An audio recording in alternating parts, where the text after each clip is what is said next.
Picture a dealership lot on a Saturday afternoon. It should be buzzing with energy, test drives, and negotiations. Instead, at these 5 specific brands, there is just silence. You are looking at the industrial equivalent of a ghost town. It is heartbreaking when you remember what used to be here. In the 1990s and the 2000s, these were not just car companies. They were cultural icons. They built legends.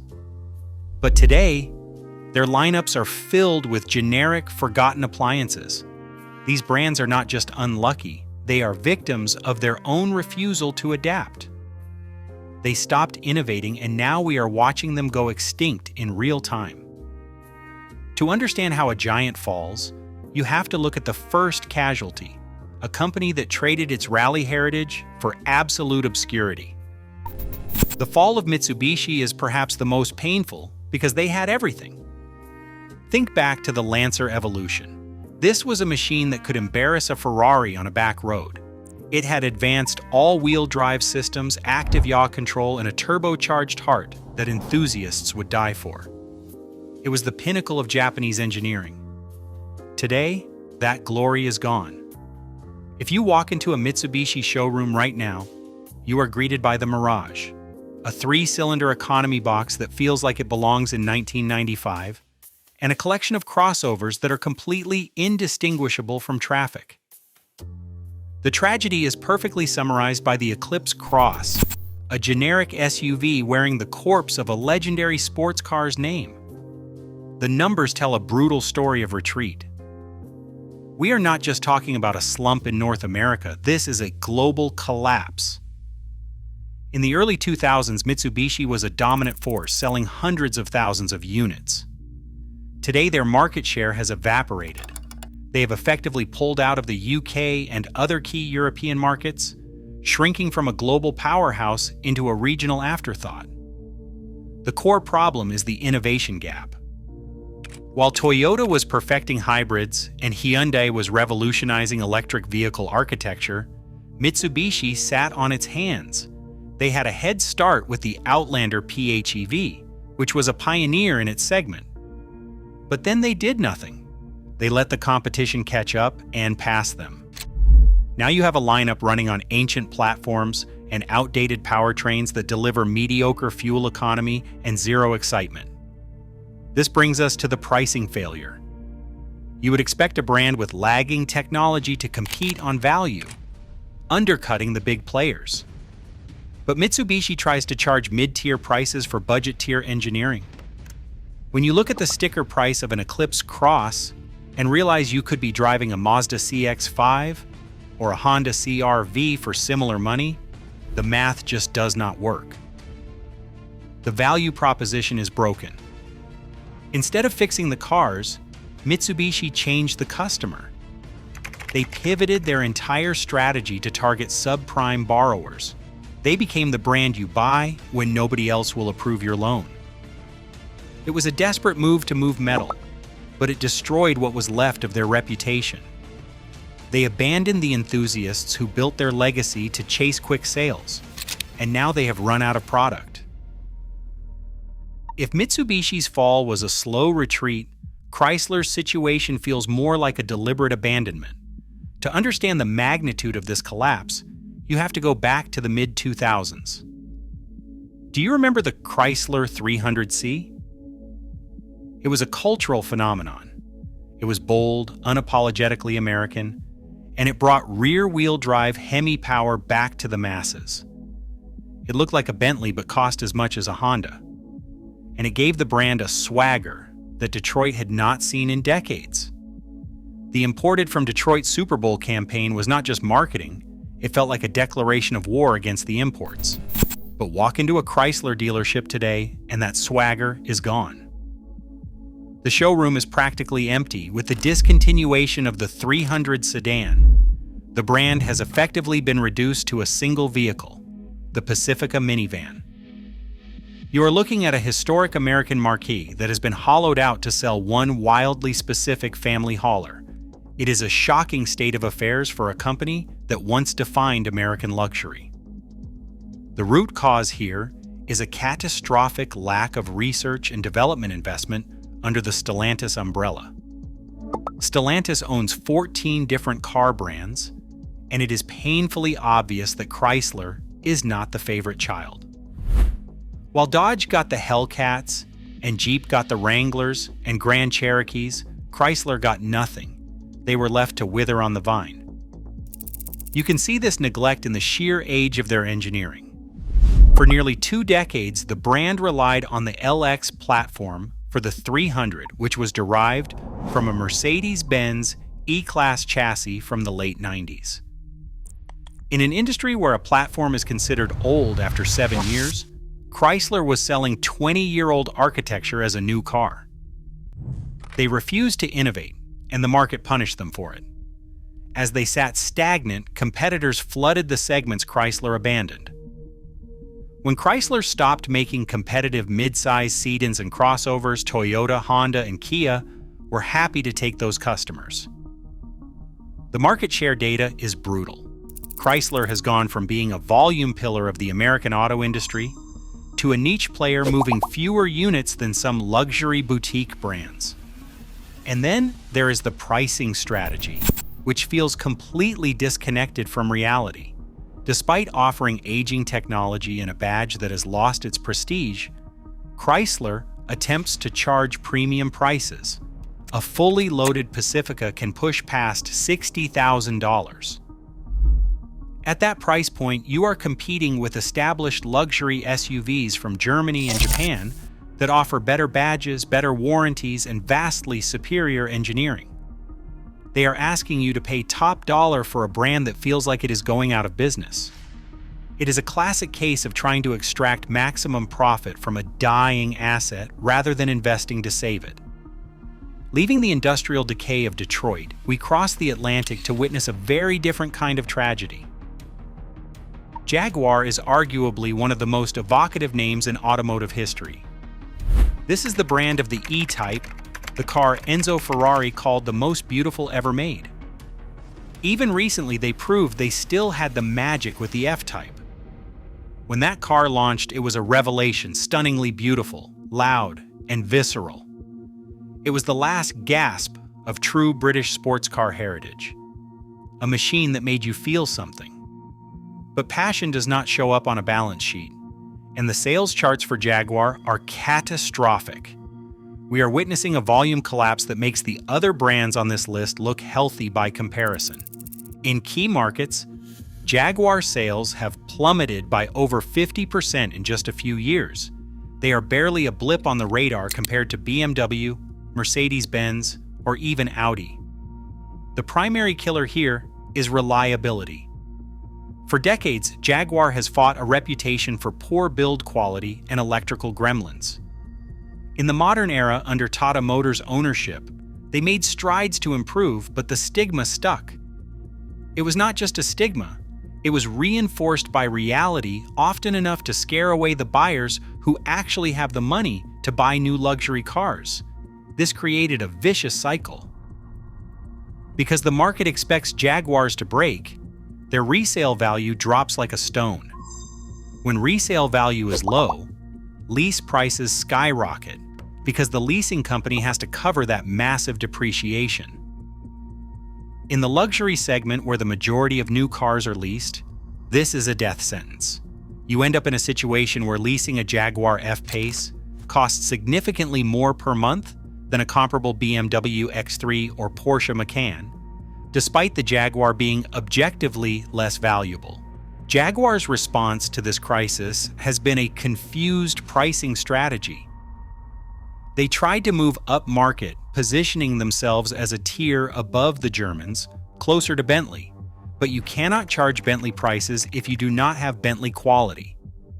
They attempted to sell the XE and XF sedans as alternatives to the 3 Series and 5 Series, but without the lease support or the reputation for durability, the cars just sat on lots. Now the brand is in a dangerous limbo. They have announced a pivot to become an all-electric, ultra-luxury brand. But there is a massive problem: the timing. They are killing off their internal combustion lineup, before the new electric cars are ready to sell. They have effectively announced a gap year where they will have almost no new inventory to offer. They are torching their bridge before they have built the new one. It is a heartbreaking disconnect. This is a brand with legitimate racing history, a brand that won Le Mans, a brand that defined cool for a generation. Yet if you walk into a dealership today, you find a confused lineup of aging crossovers and an electric I-Pace that was revolutionary 5 years ago but has been completely left behind by the competition. They are trying to sell a heritage of speed and beauty, but delivering a reality of mediocrity and depreciation. If Jaguar's decline is a tragedy of reliability, Infiniti's collapse is a story of lost identity. To understand just how far this brand has fallen, you have to remember the early 2000s. This was the era of the G35. When that car landed, it did not just compete with the BMW 3 Series, it genuinely terrified German executives. It had the legendary VQ V6 engine, rear-wheel drive, a distinct exhaust note you could recognize from 3 blocks away, and a design that aged beautifully. For a moment in time, Infiniti was the Japanese BMW, the smart choice for people who wanted reliability without sacrificing driving dynamics or prestige. Compare that vibrant era to the showroom of today, and the contrast is depressing. The lineup has devolved into a collection of confused products that struggle to hide their Nissan roots. The Q50 sedan, once the heir to the G35 legacy, has been left to rot on the vine with minimal updates for nearly a decade. While competitors were rolling out digital dashes and 48-volt mild hybrid systems, Infiniti was still selling cars with analog gauges and a dual-screen infotainment system that felt dated the day it launched. This is what industry analysts call innovation debt. When you stop investing in the core user experience, the screens, the software, the interface, you accrue a debt that becomes impossible to pay off. Infiniti fell so far behind on cabin technology that even their new vehicles felt a generation behind the moment they hit the lot. But the problem was not just a lack of innovation, it was the wrong kind of innovation. Instead of focusing on electrification or class-leading infotainment, Infiniti poured millions into developing the variable compression turbo engine. From an engineering standpoint, this engine is a masterpiece. It can change the compression ratio inside the cylinders on the fly to optimize for power or efficiency. It is a brilliant solution to a mechanical problem. The issue is that nobody asked them to solve it. Customers do not care about variable compression ratios. They care about miles per gallon and reliability. This complex engine did not offer a significant fuel economy advantage over simple hybrid systems from Toyota or Lexus, but it added a layer of mechanical complexity that scared away long-term buyers. They engineered a watch movement when the world was buying smartwatches. The final nail in the coffin is the pricing structure.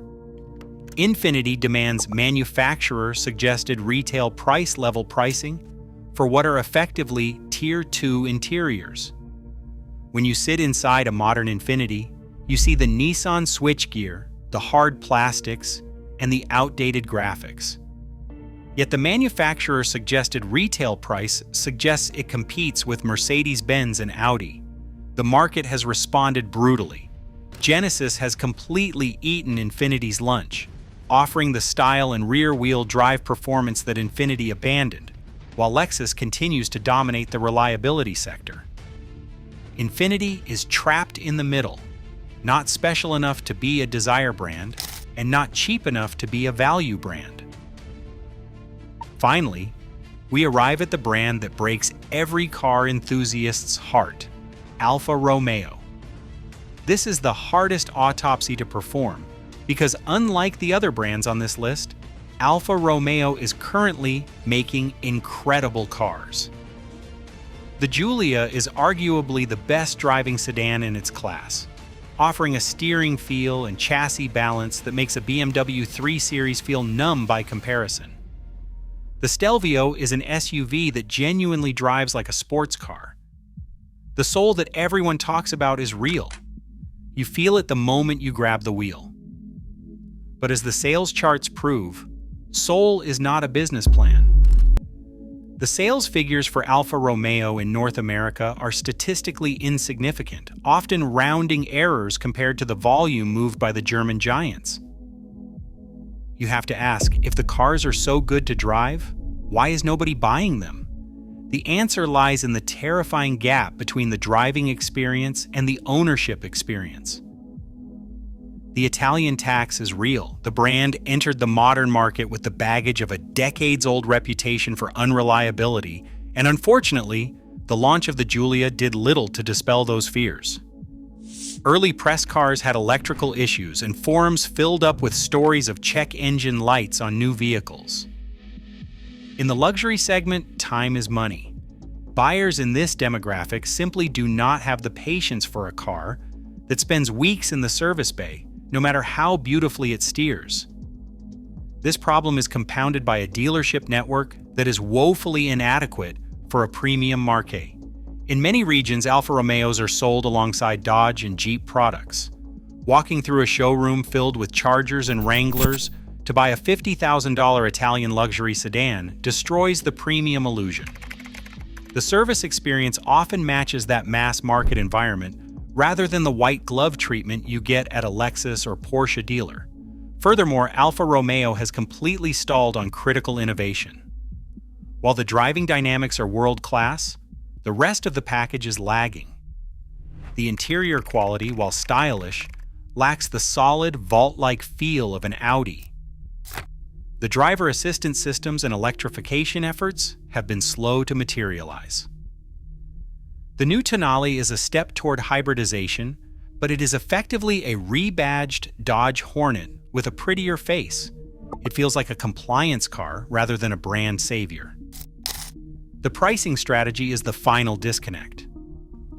Alfa prices its cars directly against BMW and Mercedes-Benz, assuming that Italian passion carries a monetary premium. But without the lease incentives to mask the steep depreciation, the monthly payments on an Alfa are often significantly higher than its rivals. They are asking customers to pay more for a riskier asset. It is a romantic proposition, but the market is rational. In the modern automotive landscape, being beautiful and broken is not charming anymore. It is just a bad investment. The tragedy. Connecting all 5 of these brands is identical. They stopped innovating while trying to raise prices. They relied on heritage to sell cars that the future had already left behind. The hard truth is that the market is overcrowded, and history suggests that one or more of these badges will likely disappear or become nothing more than a trim level within the decade. If you could save just one of these fallen icons, which would it be? Tell us in the comments. But looking at the numbers, survival is not guaranteed. And if you want to know the car projects that redefine the modern car industry, watch this video next.